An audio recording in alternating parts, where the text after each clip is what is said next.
शिद्दत वाला प्यार है वो मेरा, कि मुझे सीए में मेरी प्रैक्टिस को ग्रो करना है, मुझे उसको उस मुकाम पर लेकर जाना है कि कहीं ना कहीं लोग जाने कि लड़कियां भी प्रैक्टिस कर सकती हैं। प्रैक्टिस करने के लिए जेब में गांधी नहीं, सीने में आंधी होना चाहिए। So my post covid effects were very high. मतलब मैं एक सेंटेंस नहीं पढ़ सकती थी कि ये लाइन क्या लिखी हुई है। मैं बस एक ही चीज बोलना चाहूंगी, ना हम सफर से निकलेगा, ना हम नशी से निकलेगा, ये हमारे पांव का कांटा है और हम ही से निकलेगा। हाय, आप देख रहे हैं द टेलिंग टेल्स। मैं हूं दिव्यांशी डोसे आपके साथ। जहां एक और पूरी दुनिया कोरोना महामारी से जूझ रही थी, वहीं कुछ लोग ऐसे भी हैं जिन्होंने ना सिर्फ कोरोना महामारी को देखा है बल्कि उसे सरवाइव भी किया है, और ऐसे भी कुछ लोग हैं जिन्होंने ना सिर्फ सरवाइव किया है बल्कि उस आपदा में अपॉर्चुनिटी ढूंढकर आगे भी बढ़े हैं। वहीं हमारे साथ एक ऐसी ही शख्सियत है, सीए अविका जैन, जो कि सीए बनी है पैंडेमिक के दौरान। उन्होंने कोरोना को सरवाइव करते हुए उस आपदा को अपॉर्चुनिटी समझकर वो आगे बढ़ी है। तो आइए उनसे बात करते हैं। अविका, आपको ऐसा क्या फैक्टर मोटिवेट करता है जिससे आपको लगा कि कोरोना में भी आपने उसको सरवाइव कर लिया? ऐसी क्या चीज है, ऐसा क्या मोटिवेशन है जिसने आपको आगे बढ़ने में आपकी हेल्प करी है? मेरी मदर का हमेशा से सपना था कि वो डॉक्टर बनना चाहते थे, but due to lack of resources उस टाइम वो नहीं बन पाए। तो उनको था कि मैं लाइफ में कुछ करूं, अपने पैरों पर खड़ी हूं, अपनी लाइफ में कुछ अच्छा करूं। तो उस टाइम मुझे लगा कि बीइंग अ कॉमर्स स्टूडेंट मुझे सीए में सबसे ज्यादा इंटरेस्ट था, क्योंकि मुझे ऐसा लगता था कि जो रिस्पेक्ट आफ्टर अ डॉक्टर कहीं ना कहीं जो हमारे नाम के आगे वर्ड लगता है वो एक सीए में ही लगता है। लाइक मैं हमेशा से जब भी मुझे ऐसा लगता था तो मैं सोचती थी मुझे लाइफ में कभी मिस या मिसेस नहीं लगाना पड़ेगा, मुझे हमेशा सीए ही लगेगा मेरे नाम के आगे। तो ये चीज ही मुझे हमेशा मोटिवेट किया। लाइक प्रैक्टिस का रीजन भी जैसे यही था कहीं ना कहीं कि आपको किसी पर डिपेंडेंट नहीं होना पड़ेगा। जब आप जॉब में होते हो तो कहीं ना कहीं कई चीजें आप छोड़ देते हो बाद में, फ्यूचर में भी। जैसे आपके इन लॉज में भी आपको अलाउ नहीं करेंगे जॉब करने के लिए, तो वो रीजंस भी होते हैं। तो बेसिकली आपका ये कहना है कि लाइक लड़कियों को क्या होता है कि वो उनको पता नहीं होता है, अनसर्टेनिटी बहुत ज्यादा होती है कि वो शादी के पहले कहाँ रहेंगी या लाइक शादी के बाद कहाँ रहेंगी। तो वो लोग जनरली जॉब ऑप्ट करते हैं और प्रैक्टिस नहीं करते हैं। तो आपने क्या सोचकर जॉब नहीं करके हुए, क्योंकि बहुत अपॉर्चुनिटीज हैं, हर कोई सीए को हायर करना चाहता है, जितनी बिग फोर्स है, बहुत सारी कंपनीज है जो सीए को हायर करना चाहती है और बहुत अच्छे पैकेजेस भी हैं। तो क्या चीज है जो आपको जॉब नहीं करते हुए अपने खुद के स्टार्टअप, अपने खुद की प्रैक्टिस की ओर आपको खींचती है? आप अगर देखेंगे तो हमारे सीए प्रोफेशन में बहुत कम लड़कियां होती हैं जो प्रैक्टिस की तरफ जाते हैं, बहुत कम ऐसे एग्जाम्पल्स हैं।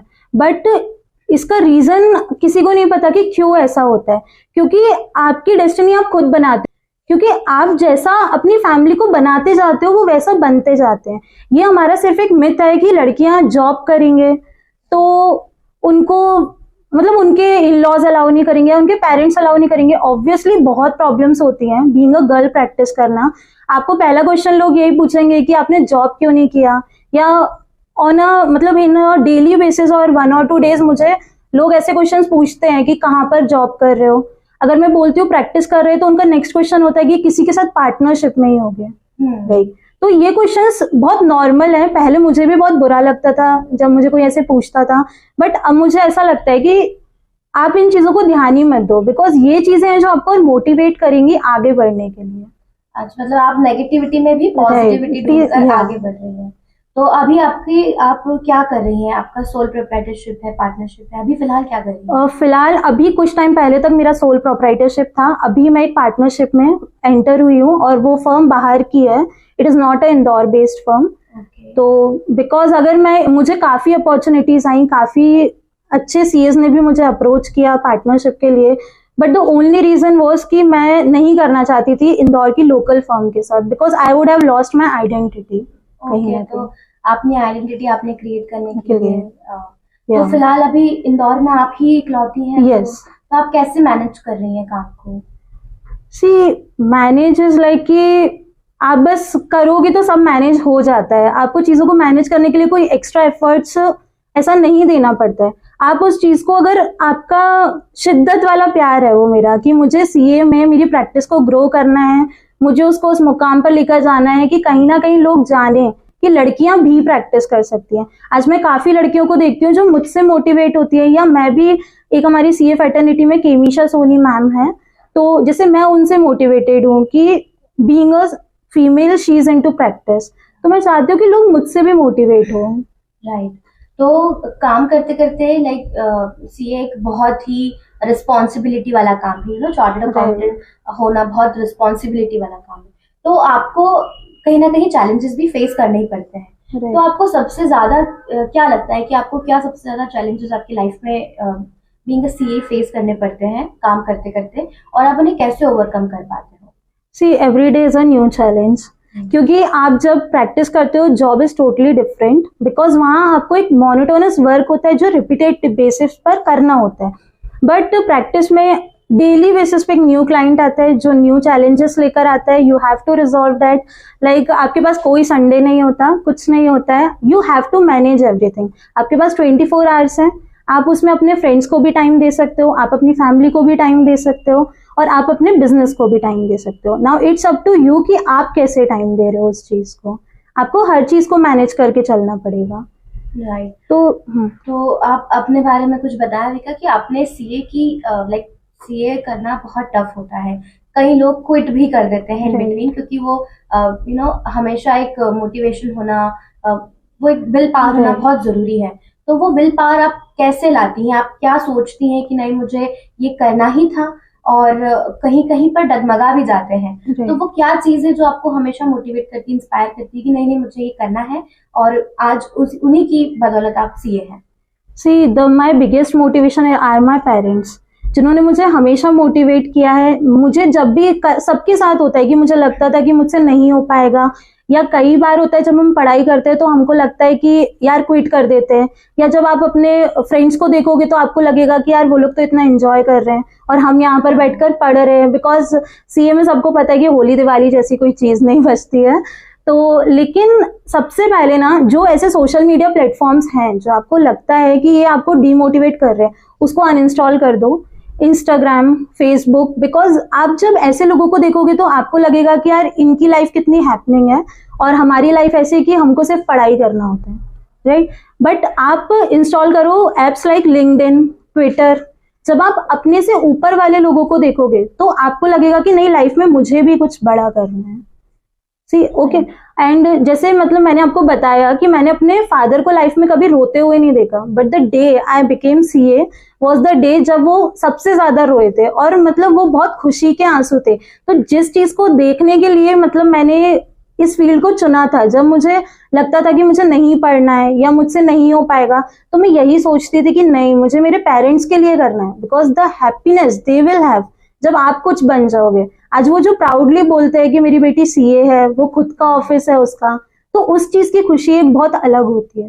एग्जैक्टली। तो कहीं ना कहीं वो एक फैक्टर आ जाता है कि फैमिली, हमारे पेरेंट्स हमेशा खुश रहेंगे अगर हम ये चीज करते हैं। तो एग्जैक्टली। तो अविका, हमें आपकी जर्नी के बारे में बताओ कि आपने आप जैसे मुझे थोड़ा बहुत पता है कि आपने कोरोना के टाइम पर ये अपना जो सीए फाइनल है वो आपने क्लियर किया था। तो क्या एग्जैक्टली हुआ क्या था उस टाइम पर? Actually I was suffering from Covid, और मेरी कंडीशन काफ़ी ज़्यादा ख़राब हो गई थी।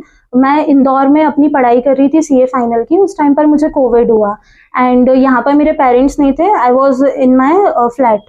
तो उस टाइम पर मुझे सडनली पता चला कि I am suffering from Covid, और मुझे काफ़ी ज़्यादा लेवल का हो गया था। नाउ यू कैन इमेजिन कि जब आपकी फैमिली आपके साथ नहीं है, आप अकेले एक रूम में हो, और आप बस मतलब आपको नहीं पता कि आपके साथ हो क्या रहा है, because the pain, the things which I was facing that time, मैं वर्ड्स में एक्सप्रेस नहीं कर सकती उस चीज़ को।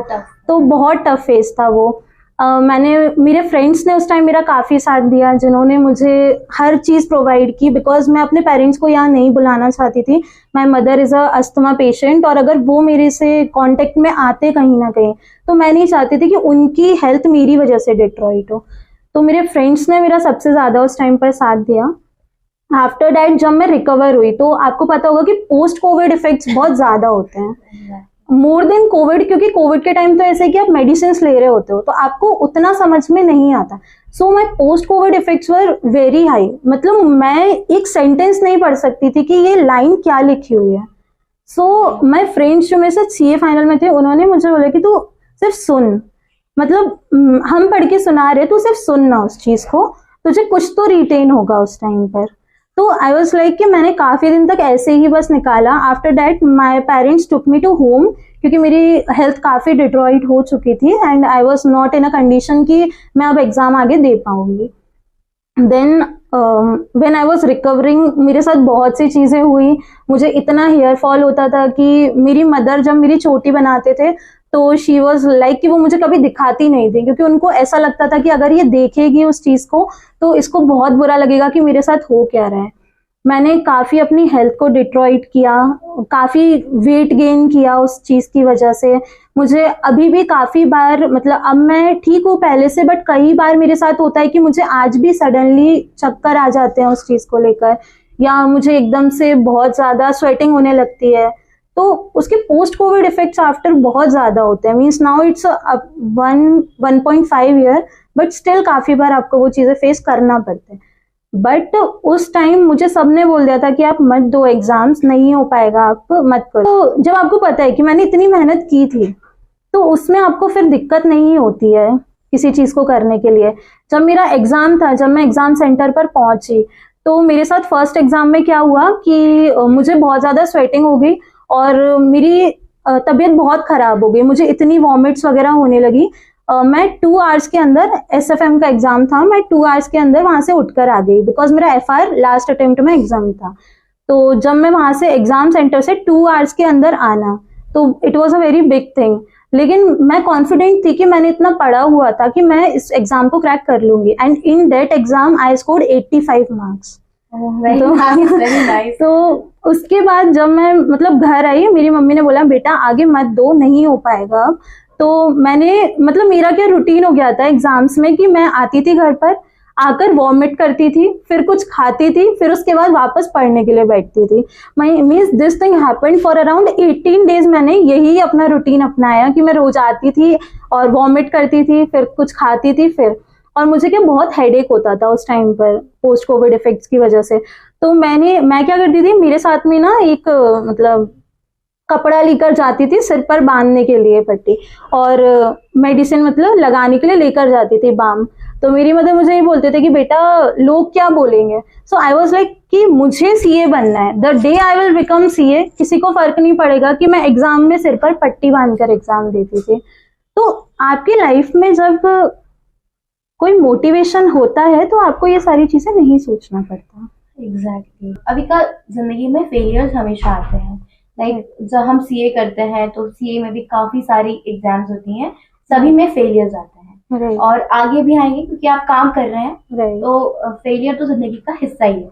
तो आप फेलियर्स को कैसे देखती हैं? क्या आप फेलियर को ये समझती हैं कि नहीं यहाँ पर सब खत्म हो गया है, या फिर आप फेलियर को ओवरकम करती हैं? आपके लिए फेलियर का क्या डेफिनेशन है? See for me failure is कि वो आपको कुछ सिखा कर जाता है. The day you accept the thing कि लाइफ में everything happens for a reason, जिस दिन आपको इस लाइन का मतलब समझ आ गया ना, आप लाइफ में बहुत सॉर्टेड हो जाओगे. Because failures is a part of life. जब तक आप फेल नहीं होगे आपको नहीं पता कि आपको आगे क्या करना है, आप कैसे उस चीज को सॉल्व करोगे. हमेशा लेकिन अपने फेलियर से एक लर्निंग लो कि मैं फेल हुई हूँ तो क्यों हुई, उसके पीछे का रीजन समझो, और ये समझो कि जो हो रहा है आने वाला टाइम इससे और अच्छा होगा. जैसे अगर मैं आपको बताऊं कि मुझे सीए फाइनल का एक अटेम्प्ट मेरा क्लियर नहीं हुआ था. मेरा उसमें स्कोर काफी अच्छा था, मैंने अपने काफी सब्जेक्ट एग्जाम्ड किए, बट आई कुडंट क्लियर. तो मुझे उस टाइम काफी बुरा लगा कि मैंने क्यों क्लियर नहीं कर पाया. आफ्टर दैट आई रियलाइज्ड कि उस टाइम पर कोविड पीरियड चल रहा था. अगर मैं उस टाइम क्लियर कर भी लेती तो मुझे जॉब ही करना पड़ता, बिकॉज उस टाइम पर मार्केट इतना डाउन था कि लोगों के बिजनेस नहीं चल रहे थे. एंड अल्टीमेटली अगर बिजनेस नहीं चल रहे हैं तो आपकी प्रैक्टिस नहीं चल सकती है. तो मुझे उस टाइम पे रियलाइज हुआ कि अच्छा हुआ मैं नहीं बनी, क्योंकि अगर मैं उस टाइम बन जाती तो मुझे ना चाहकर भी जॉब ही करना पड़ता. एग्जैक्टली. तो फेलियर को भी आप एक अपॉर्चुनिटी समझकर ओवरकम करते हैं. एग्जैक्टली. तो अविका, आपके काम के बारे में कुछ बताइए। आप अभी फिलहाल पार्टनरशिप में हैं। राइट। तो बहुत सारे लोग होते हैं जो सीए करते टाइम पे सोचते हैं कि हम लोग सीए बन जाएंगे, उसके बाद हम लोग जॉब करेंगे या प्रैक्टिस करेंगे। अगर हम बात करें प्रैक्टिस की, तो प्रैक्टिस के टाइम पर कहीं ना कहीं फंडिंग जो है वो सबसे बड़ा पॉइंट होता है कि फंडिंग कहाँ से मिलेगी, कैसे हम शुरू करें। तो आपका क्या कहना है कि कहाँ से फंडिंग अरेंज कर सकते हैं, आपने कहाँ? हमारे गुजराती भाइयों में एक कहावत है कि प्रैक्टिस करने के लिए जेब में गांधी नहीं, सीने में आंधी होना चाहिए। क्या बात है। तो जब फंडिंग की बात आती है तो देखिए, कभी भी हम किसी चीज को स्टार्ट करने से पहले उसके पीछे हमको बहुत मेहनत करना होता है। तो लाइक आप अगर सीए बनने के बाद सोचेंगे कि मुझे जॉब में जाना है प्रैक्टिस, तो that is not a solution ना, कि आपको अगर जॉब नहीं मिली तो काफी लोगों का होता है कि चलो प्रैक्टिस में चलते हैं, बट आपको हर चीज के लिए एक बेस होना जरूरी होता है। तो जब मैं अपनी आर्टिकलशिप में थी, मैं तब से ही क्लियर थी, और उसका रीजन ये था कि हमारे बॉस काफी हमको डांटते थे। तो उस टाइम मुझे रियलाइज हो गया था कि मैं अपनी लाइफ में कभी किसी की सुन नहीं पाऊंगी। तो मुझे उस टाइम से क्लियर था कि नहीं, मुझे करना प्रैक्टिस ही है। तो जब मैंने आर्टिकलशिप के अपने 3 साल जो काम किया, उसको मैंने ऐसे सीखा कि अगर मैं खुद की फर्म जिस दिन डालूंगी, मैं उस दिन कैसे करूंगी इस काम को। एंड काफी स्टूडेंट्स होते हैं जो अपने आर्टिकलशिप से मिली हुई स्टाइपेंड को खर्च कर देते हैं, या उनको लगता है कि ये तो पार्टी करने के लिए या हमारी लाइफ एंजॉय करने के लिए हमको एक टाइप से पैसे मिल रहे हैं। बट आपको ये नहीं सोचना है। अगर आपको 2000, 3000 जो भी स्टाइपेंड मिलते हैं, आपने सुना होगा बूंद बूंद से घड़ा भरता है। अगर आप 3000 रुपीज भी अपना सेव करोगे, तो अगर आप उसको 3 साल तक भी सेव करोगे, तो वो आपका काफी लमसम अमाउंट होता है। तो मैं जब आर्टिकलशिप के टाइम मुझे जो स्टाइपेंड मिलता था, मैं उसको, वो 2000, 3000 होता है, वो हमको बहुत नॉमिनल सा अमाउंट लगता है, बट मैं उसको सेव करती थी। बिकॉज जब आप एक आर्टिकलशिप पीरियड में हो तो आप अपने घर से पैसे मांग सकते हो, but the day you become CA, लोगों की एक्सपेक्टेशन काफी हाई हो जाती है। तो फिर आप अगर सोचो कि आप अपने फ्रेंड्स, फैमिली, किसी से पैसे मांग सकते हो, तो ऐसा पॉसिबल नहीं होता है। तो मैं वो 3000 रुपीज ऐसे सेव करके, मैं जिस दिन तक सीए बनी, मैं अपना 1.5 लाख रुपीज जोड़ चुकी थी। क्या बात। तो वो चीज मैंने अपने ऑफिस में लगाई। मुझे मेरे पेरेंट्स ने भी काफी बोला कि हम सपोर्ट करना चाहते हैं तुम्हारा ऑफिस खोलने के लिए, बट मुझे था कि अगर मेरा डिसीजन है कि मुझे प्रैक्टिस करना है, तो मुझे ऑफिस भी खुद के ही पैसों से खोलना है। क्या बात है। तो मुझे इस चीज को लेते हुए मैंने अपने ऑफिस में धीरे धीरे वो इन्वेस्टमेंट लगाया। पहले मैंने एक कैबिन से चालू किया, एक कैबिन को अच्छे से बनवाया पूरा।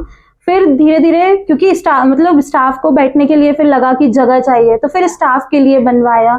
अगर आप सोचेंगे ना कि डे 1 पर आपके पास एक लग्जरियस ऑफिस होगा, तो ऐसा नहीं होता है। ये एक मिथ है, क्योंकि कहीं ना कहीं आपको ही, जब आप डे 1 पर होते हैं, तो झाड़ू भी आपको ही लगाना पड़ेगा, सब काम आपको ही करना पड़ेगा, और इसमें आपको शर्म नहीं होना चाहिए, क्योंकि ये आपका ऑफिस है, आपको इसको आगे बढ़ाना है, तो सब कुछ आपको ही करना पड़ेगा। एग्जैक्टली।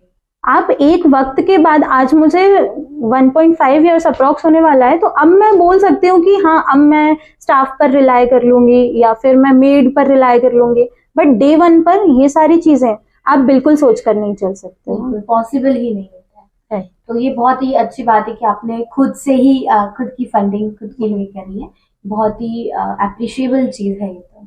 तो अविका, आपने जैसे बताया स्टाफ के बारे में, तो आप कैसे टीम मैनेजमेंट कैसे करती हैं, स्टाफ एक्विजिशन कैसे करती हैं, क्या क्या उसमें हर्डल्स आते हैं, और आप कैसे उसको मैनेज कैसे कर पाती हैं? जैसे अभी मेरे पास राइट नाउ 3 आर्टिकल्स का स्टाफ है।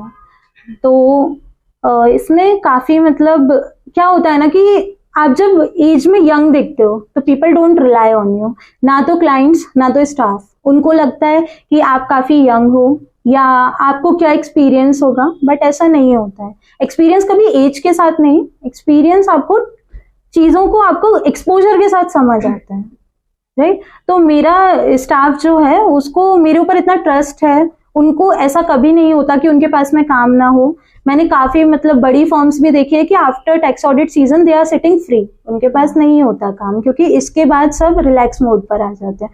बट आज भी मैं आर्टिकल्स को कहीं ना कहीं इंगेज करके रखती हूँ, आज भी वो कहीं ना कहीं ऑडिट्स पर ही रहते हैं। तो आप उन्हें क्या क्या पर्क्स देती हैं, जैसे लाइक आप अभी खुद ही न्यू कमर Right. है कह सकते हैं, Right. तो आपको ऐसा क्या क्या लगता है जो आपको आपके आर्टिकल्स को के लिए करना चाहिए जो आपको नहीं मिला, आप चाहती थी कि हमें भी कुछ हमें समझे हमारे जो सीए हैं, तो Right. आप ऐसा क्या करती हैं जो आप अपने आर्टिकल्स के लिए ऐसा क्या सी करती हैं जो आई थिंक जो आर्टिकल्स हम जिस एज में आर्टिकल्स होते हैं ना, उस टाइम हमको चाहिए होता है कि कोई हमको समझाए कि क्या करना है क्या नहीं करना। मैं अपने आर्टिकल्स के साथ बैठती हूँ, मैं उनको समझाती हूँ कि आपको कैसे पढ़ना है, कैसे क्या करना है। जब मैं उनको किसी नए असाइनमेंट पर भेजती हूँ तो पहले उस चीज को मैं खुद समझती हूँ कि उनको कैसे मैं समझाऊं मेरे तरीके से, ताकि वो अच्छे से उस चीज को कर पाए। और सबसे बड़ी चीज जो मुझे लगता है कि आर्टिकल्स के साथ में होती है वो है कि उनके पास में टाइम की इतनी कमी होती है, बिकॉज उनको फाइनल्स की क्लासेस भी करना होता है, उनको आर्टिकलशिप भी करना होता है साथ में।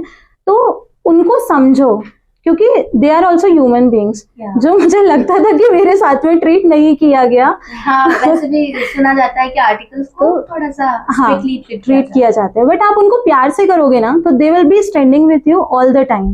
जैसे मेरे आर्टिकल्स, अगर मैं उनको बोलूंगी कि आज हमको दिन भर काम करना है तो they will definitely do.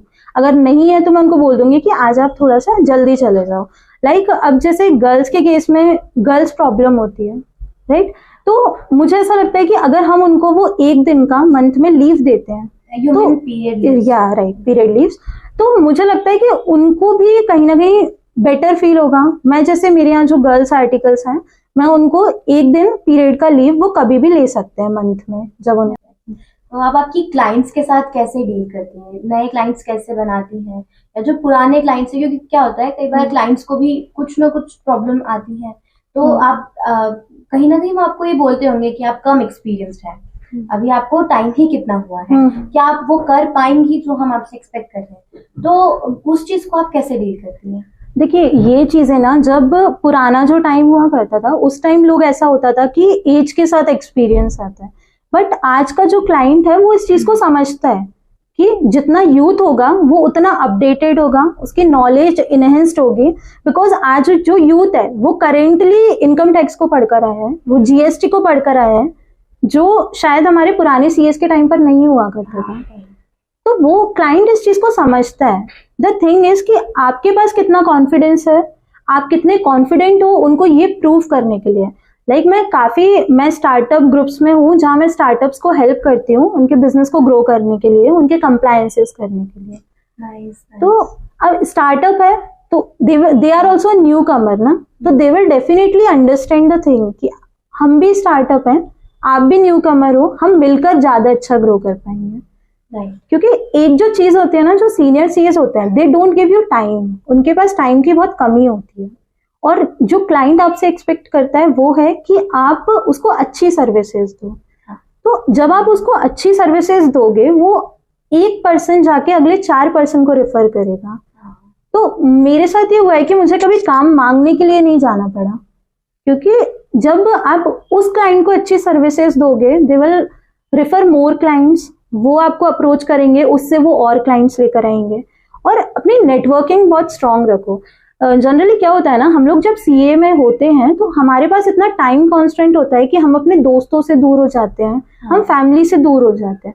But ये हमारी सबसे बड़ी गलती होती है, क्योंकि आपको अपने फ्रेंड्स से कनेक्टेड रहना बहुत जरूरी होता है। क्योंकि अल्टीमेटली जिस दिन आप प्रैक्टिस करोगे, काम वहीं से आएगा, वही रेफर करेंगे आपको। तो मेरे साथ भी जैसे यही होता था कि मेरे पास भी टाइम नहीं हुआ करता था। बट जब जैसे मेरा आर्टिकलशिप के बाद जो मुझे फाइनल के टाइम का जो पढ़ने के लिए टाइम मिला, या मेरे फाइनल एग्जाम्स के बाद जो हमारे 2 मंथ होते हैं, हम लोग उस टाइम पर फ्री रहते हैं।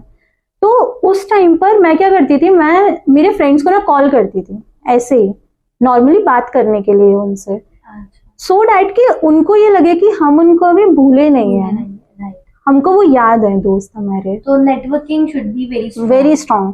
अगर आपको प्रैक्टिस करना है तो आपको आज से ही ये चीज को याद रखना है कि आपको स्ट्रांग नेटवर्किंग होना चाहिए आपकी। तो अभी का आजकल क्या होता है, जो बच्चे स्टार्ट करते हैं, लाइक हम कॉमर्स ऑप्ट कर लिया तो सीए सीएस जो ऑप्शन होते हैं, लेकिन उन्हें पता नहीं होता कि एग्जैक्टली सीए में करना क्या होता है।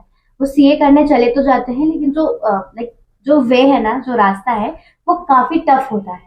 कुछ लोग उसमें से नहीं हो पाता है, निकल जाते हैं, कुछ लोग कर लेते हैं, लेकिन फिर भी उन्हें पता नहीं होता है कि उन्हें जॉब करना चाहिए, प्रैक्टिस करना चाहिए, क्या चीज सही है। तो आप उन लोगों के लिए क्या कहना चाहेंगे कि उन्हें क्या करना चाहिए, क्या उनके लिए सही है, क्या उनके लिए गलत है? एक छोटा सा अगर आप अपना एडवाइस उन्हें दे पाए। देखिए, मैं पहले तो एक ही चीज बोलना चाहूंगी, मेहनत की भट्टी पर तपकर जो चलते हैं, सीए के बाजार में वही सिक्के बिकते हैं। क्या बात है। तो पूरा खेल मेहनत का है। तो आप, ये चॉइस आपके ऊपर है कि आप इसके बाद जॉब करना चाहते हो, प्रैक्टिस करना चाहते हो या बिजनेस करना चाहते हो। मेरा मानना ये है कि जब हम सीए होते हैं तो हमको हमारे फाइनेंशियल्स, हर चीज, एक फाइनेंशियल लिटरेसी आ जाती है हमारे अंदर, तो हमारे लिए बिजनेस करना काफी आसान हो जाता है। आपने कई सीएस देखे होंगे जो आज सीए हैं, still they are choosing business as a option, right. हमने जो हमारा भी शो आया था शार्क टैंक, उसमें भी हमने देखा कि बोट के जो ओनर है अमन, वो खुद सीए हैं। तो ऐसे मैं यही बोलना चाहूंगी कि अगर आपको बिजनेस करना है, उसमें भी सीए आपके लिए एक बेस्ट फील्ड है, क्योंकि वो आपका माइंड ग्रो करती है। एग्जैक्टली।